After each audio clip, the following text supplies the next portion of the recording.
What's going on, guys? It's 5 o'clock in the morning right now. We're about to go hit a leg workout. And I took some Koala Freak. Some Koala Freak Pina Koala. So, some staunch pre-workout stuff from the man Callum Von Moger. But anyways, we're about to go hit a leg workout, and my back is really sore, so I'm not sure what I'm going to do today, but my back is sore for a reason, and that reason is because I started deadlifting again, and I went heavy yesterday, and here's my PR from not deadlifting for like 3 months.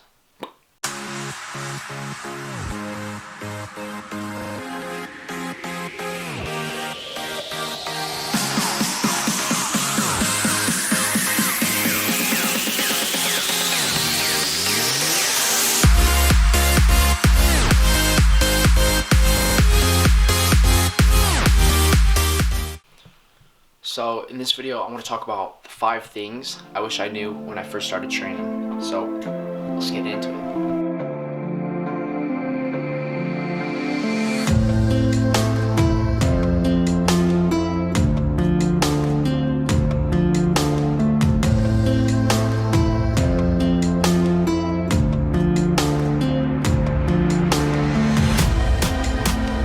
Alright, so the first thing I wish I knew when I started training was diet. Just the overall, just diet in general, like what you should eat, what you should stay away from, because diet it's a big factor if you want results. So diet in general, because without your diet being on point, you're just gonna be training for the hell of it, because you're not gonna get the results you want to see if your diet isn't on point. So in order to build muscle, you're gonna have to be in a slight caloric surplus, which means you're consuming more calories than you're burning. So I wish I knew that when I started, because I feel like I would have made progress a lot faster, because I didn't really have the knowledge of calories, like caloric intake, caloric surplus, caloric deficit. So if I would have known that, I would have had better results, and then faster.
The second thing I wish I knew was that form is more important than how much weight you do. So when I was a beginner, I threw around weight, not really caring about what my form looked like. I guess it was an ego thing, so like I didn't know the importance of mind-to-muscle connection and like contracting the muscles when you're doing each movement. So I would just throw the weight around, not contracting the muscles, not really focusing on the muscles, so it didn't really do much for me.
Alright, so I just finished up my leg workout, and that leads me to the third thing I wish I knew when I started, and that's progressive overload.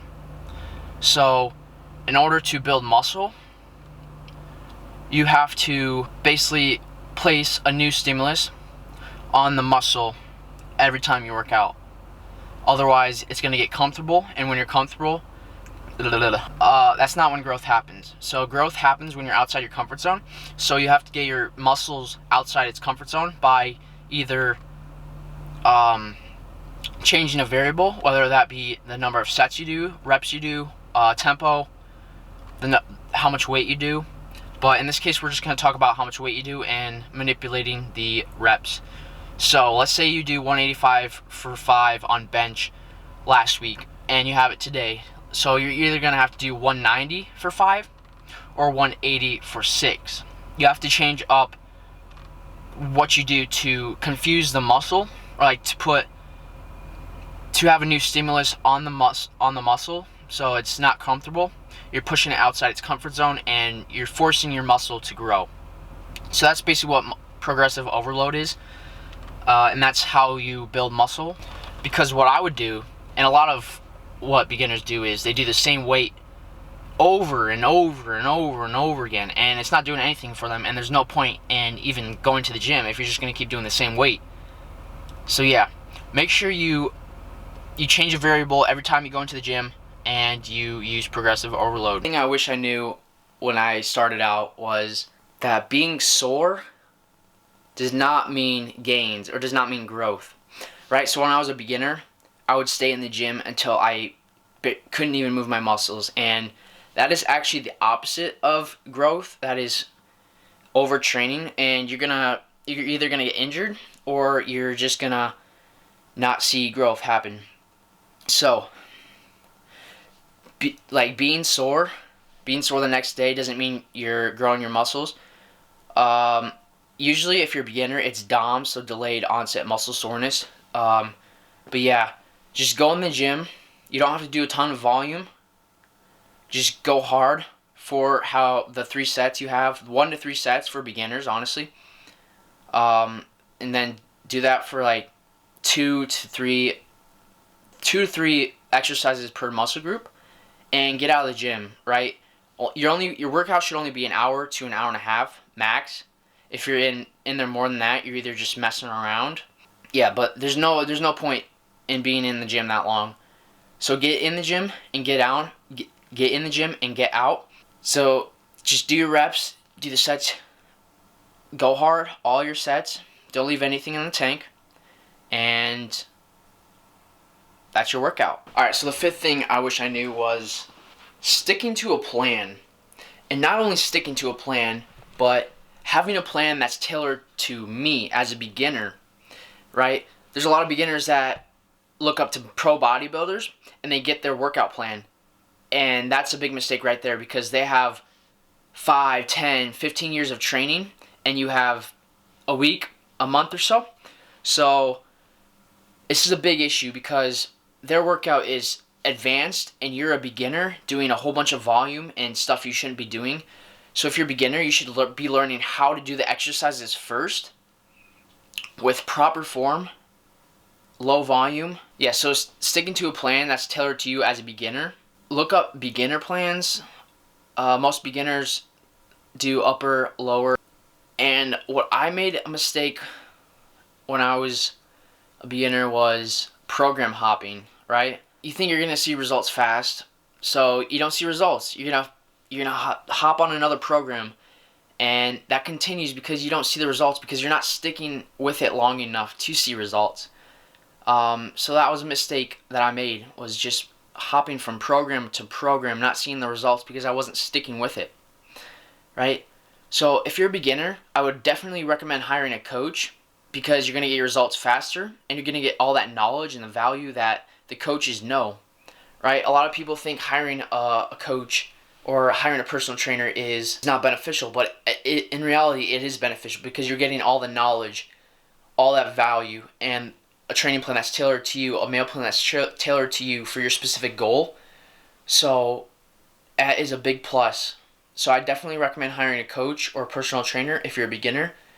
That way you know everything and you'll get results faster. But yeah, with that being said, this is going to wrap up the video. I hope you guys enjoyed. If you did, make sure you leave a thumbs up, comment down below, and subscribe if you're new. And I'll see you guys next time.